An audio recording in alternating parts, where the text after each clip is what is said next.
Chicks, as it said on the card attached to the family's wreath, Dr. Tom Hinks, the local GP, and his wife, Mrs. Griffiths and her son Trevor from the rival solicitor's firm in the town, and Emily Pierce, the Armstrongs' housekeeper.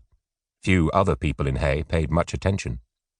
Yet, within 15 months of such a sad domestic tragedy, Herbert Rouse Armstrong would be arrested, tried, and hanged for her murder, the only solicitor ever to be executed in England, certainly in modern times. The domestic tragedy in a remote corner of the country became an international media sensation and a distraction from the world's other news. The loving husband would become a villain of the age, one of the most notorious figures of the 1920s. A dapper, punctilious little man with a waxed moustache who usually wore gilt-rimmed pince-nez spectacles. He would become more than a murderer at the centre of a case that the judge at his trial described in strangulated judicial syntax as "so deeply interesting that I doubt whether any of us have in recollection a case so remarkable." He would, in fact, become an archetype, a member of the professional classes who had unaccountably turned bad and been caught out by a simple slip. Armstrong was the cunning figure whose story was retold again and again, decade after decade, in 1,000 Sunday newspaper articles in Britain, Australia, and the United States, but also the basic model and maybe inspiration for the new breed of popular detective writers seeking to create a clever criminal at the centre of their thrillers.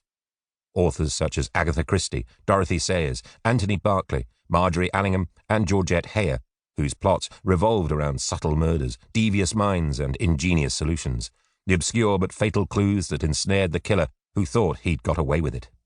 Readers anxious to escape their own humdrum lives, as Herbert Armstrong could not, into a world where problems could be wished away and difficulties unravelled, were starting to buy such novels in large quantities. They could spot the clues and work out the mysteries for themselves, playing amateur detectives according to the strict conventions of the genre.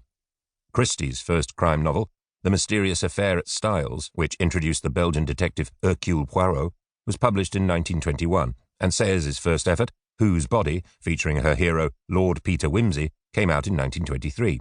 Crime paid both for publishers, less so for novelists, and also for newspapers. Editors always knew that sensational murders with their precipitous cliff-hanging outcomes boosted circulation. Would the accused hang within weeks, or would they escape the noose? As so often, George Orwell put it best in his essay, Decline of the English Murder, written in 1946. He pictures an ordinary chap between the wars, relaxing with the news of the world spread out on his lap after a heavy Sunday lunch, roast beef and Yorkshire, or roast pork and apple sauce, followed up by suet pudding, and, driven home, as it were, by a cup of mahogany brown tea, have put you in just the right mood. Your pipe is drawing sweetly, the sofa cushions are soft underneath you, the fire is well alight, the air is warm and stagnant. In these blissful circumstances, what is it that you want to read about? Naturally, about a murder. What would be, from a News of the World reader's point of view, the perfect murder? The murderer should be a little man of the professional class, a dentist or a solicitor, say, living an intensely respectable life somewhere in the suburbs and preferably in a semi-detached house. He should be either chairman of the local Conservative Party branch or a leading nonconformist and strong temperance advocate. Having decided on murder, he should plan it all with the utmost cunning and only slip up over some tiny, unforeseeable detail. The means chosen should, of course, be poison.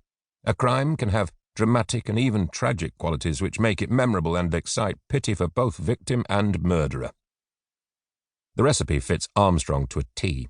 Indeed, he gets a mention in the essay. Apart from some well-deployed red herrings, it must have been the case of the Hay-on-Wye poisoner that Orwell was thinking about as he wrote. He was a fussy man of the professional class, a solicitor indeed, highly respectable, certainly voted Conservative, and, though not a nonconformist or an abstainer, was a regular churchgoer. And the tiny, unforeseeable detail was the little packet of arsenic he carried in his tweed gardening jacket. Was he, though, a murderer? Precious few of the newspaper-reading public would have thought he was innocent in 1922, after they read the extensive and prejudicial coverage of his case. But many who knew him, in his own household, among the servants, his clients, the people of Hay-on-Wye, his close friends, and the lawyers who represented him, refused to believe he could be guilty. "He was a good master and a sympathetic friend," said his clerk, Arthur Phillips. "That Armstrong who was hanged at Gloucester was not the Armstrong that we knew," said the Bishop of Hereford, who had known him since they were at Cambridge together. Some of them indeed believed he had